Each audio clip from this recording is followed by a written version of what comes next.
कैसे हैं आप? जी मैम नमस्कार। जी, आपका सवाल? जी मैम, मेरा एक सवाल है। मैंने बजाज हाउसिंग फाइनेंस का 500 शेयर लिया है 160 रुपए के भाव से। लॉन्ग टर्म के लिए रखना चाहते हैं, तो भविष्य में क्या इसका प्रोग्रेस रहेगी शेयर की?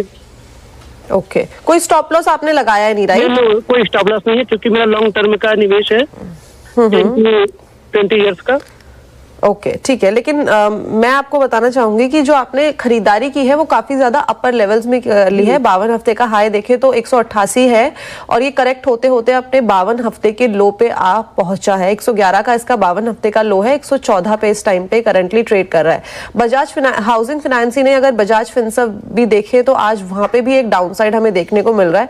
मानस सर, आगे की ट्रेजेक्ट्री कैसी है? और एक बार मुझे ये कॉन्सेप्ट भी समझाइए कि अगर हम लॉन्ग टर्म के पर्सपेक्टिव से कहीं पे भी खरीदारी कर रहे हैं तो उस टाइम पे हम डायरेक्टली स्टॉप लॉस को अवॉइड कर सकते हैं, या वहां पे भी हमें फॉर अ सेफर जोन एक स्टॉप लॉस लगाना चाहिए, बेशक वो डीपर हो? तो देखिए कंचन जी, स्टॉप लॉस तो आपको जरूर लगाना है, चाहे आपने टेक्निकल बेसिस पे लॉन्ग टर्म कॉल लिया हो या फंडामेंटल बेसिस पे लिया हो।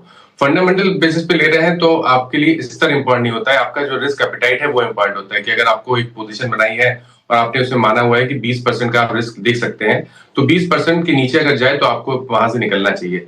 लेकिन टेक्निकल बेसिस पे अगर आपने पोजीशन लॉन्ग टर्म के लिए बनाई है तो वो कोई बहुत ही अहम स्तर होगा जहां पर आप स्टॉप लॉस लगा के medium to long term chart पे देख के उसको एनालाइज कर सकते हैं। केवल एक एग्जांपल के तौर पे बताऊं, अगर आप मीडियम टर्म चार्ट पे वीकली चार्ट पे एक पोजीशन बना रहे हैं किसी पैटर्न को देख के, तो वहां पर ध्यान रखें जो 20 वीक मूविंग एवरेज और 200 वीक मूविंग एवरेज, 20 और 200 मूविंग एवरेज काफी इंपॉर्टेंट होते हैं, उसके नीचे स्टॉप लॉस लगाना जरूरी है।